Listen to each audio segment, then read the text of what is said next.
It was born literally out of the ashes of the Holocaust. It's the physical embodiment of the dream and the fervent prayer of the Jewish people for the last 2,000 years. The haunting words of its national anthem speak volumes: to be a free people in our own land. It's the state of Israel. But how did modern Israel come about? We know there was an ancient kingdom called Israel dating back to biblical times, but the land of King David and Solomon and their successors was conquered by a combination of Assyrians and Babylonians, and when the people returned from their exile, they were again conquered by the Romans. For century after century they wandered, living in Muslim lands, Christian lands, and assorted cultures worldwide. But they never stopped longing for Zion, facing Jerusalem in prayer 3 times a day. Most religious Jews were content to wait for the Messiah, but in the 19th century, many others decided that the time had come to move to what was now Ottoman-controlled Palestine and live there. Taking inspiration from the father of modern Zionism, Theodor Herzl, they began founding whole communities, including a new Jewish city on the Mediterranean coast called Tel Aviv. They established communal farms, each one called a kibbutz. Cypress trees were planted to drain what had been malarial swampland, and over time, the desert began to bloom. And amazingly, Hebrew was revived as a spoken language. Herzl and these new Jewish pioneers offered to buy the land from the Ottoman Turks with the aim of creating the first independent Jewish nation since antiquity, but they were turned down. After the First World War, Palestine, as it was originally called by the ancient Romans, fell under British control. In 1917, the British government released the Balfour Declaration, declaring its support for what it called a Jewish home in Palestine. It was cause for serious rejoicing, but jubilation turned to frustration in the 1930s when Britain released a series of white papers clamping down on Jewish immigration to the region. The White Paper of 1939 virtually choked it off. The timing couldn't have been worse, since Hitler and the Nazis had risen to power in Germany. The Jews of Palestine adopted the bold tactics of smuggling in as many Jews as possible on rickety old boats, basically anything that would float, under the watchful eye of the British, and sheltering them in the communal farms, the kibbutzim. It became known in Hebrew as the Aliyah Bet, the illegal immigration. At the same time, the Jews, who called themselves Palestinians, did everything possible to aid the British in the war against the Nazis.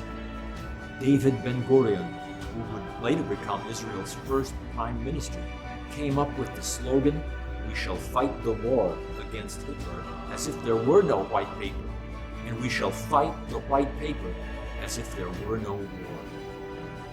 One brave young Palestinian Jewish woman named Hanah Senesh joined the British Army in 1943 as a paratrooper, landing behind enemy lines. She was ultimately captured, tortured, and executed by the Hungarian police. But the poems she wrote, one of which was found in her death cell, still echo in Israel today. 1, 2, 3, 8 feet long, 2 strides across, the rest is dark. Life is a fleeting question mark. 1, 2, 3, maybe another week, or the next month may still find me here. But death, I feel, is very near. I could have been 23 next July. I gambled on what mattered most. The dice were cast. I lost.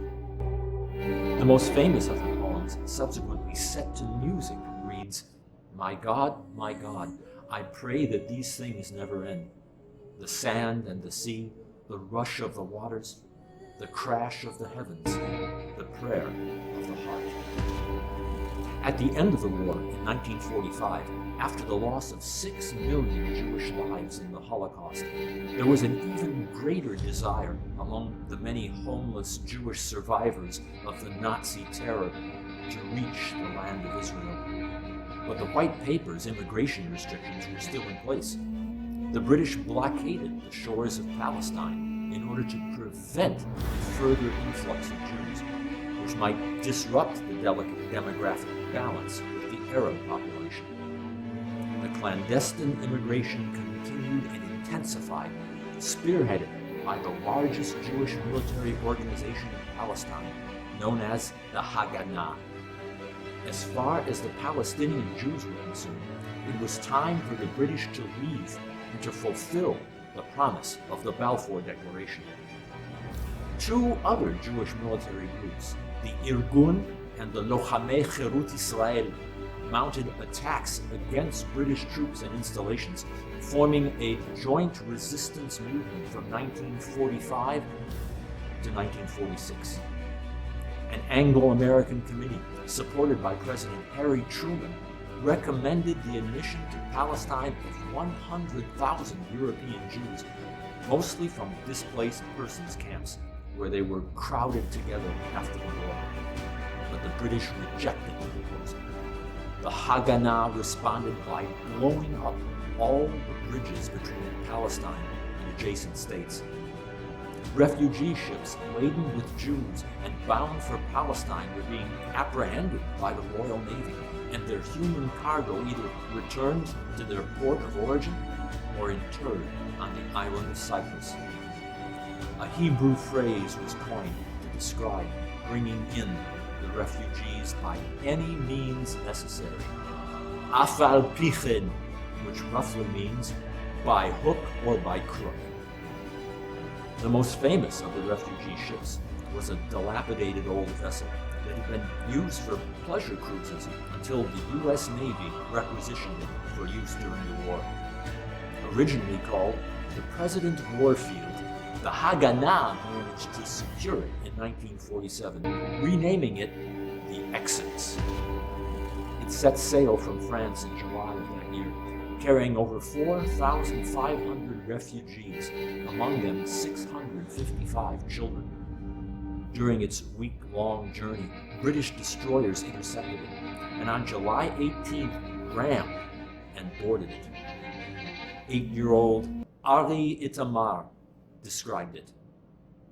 Explosions and gunfire were heard. Bumps and shots were felt as the British ships knocked our ship. Tear gas bombs penetrated the inner decks. My dad pulled out some handkerchiefs, wetted them with water from the canteen, and handed them to us. The jerking grew more and more frequent. More tear gas penetrated the ship. More shooting occurred. Suddenly, we saw people covered in blood streaming towards the inner deck. During the melee, an American volunteer was clubbed to death, and 2 refugee passengers died of gunfire. Though the Exodus was tantalizingly close to the shores of Palestine, the British decided to make an example of the ill-fated voyage by sending the passengers back to France on 3 deportation vessels. But when they arrived, they refused to disembark, remaining below decks for 24 sweltering days. In the end, the refugees were shipped off to Hamburg, Germany, where they were sent to 2 displaced persons camps. After enduring the Holocaust, they found themselves again in camps, behind barbed wire, guarded by Germans. World opinion quickly turned against the British, who from that time on sent refugees to camps in Cyprus. Many of the original passengers on the Exodus tried again to reach Palestine. Many succeeded, while others ended up in Cyprus. But when the British finally left Palestine in 1948 and subsequently recognized what became the State of Israel, all of the refugees were allowed entrance to the new Jewish nation. Thousands of years ago, the great prophet Isaiah asked, "Is a land born in one day? Is a nation brought forth at once?" For as soon as Zion was in labor, she brought forth her children. The stories of the Exodus and the clandestine immigration not only highlight the Jewish heroes of those days, they focus our minds on the birth pangs that brought forth a new nation for the Jewish people. The legacy of those days is something we should never forget.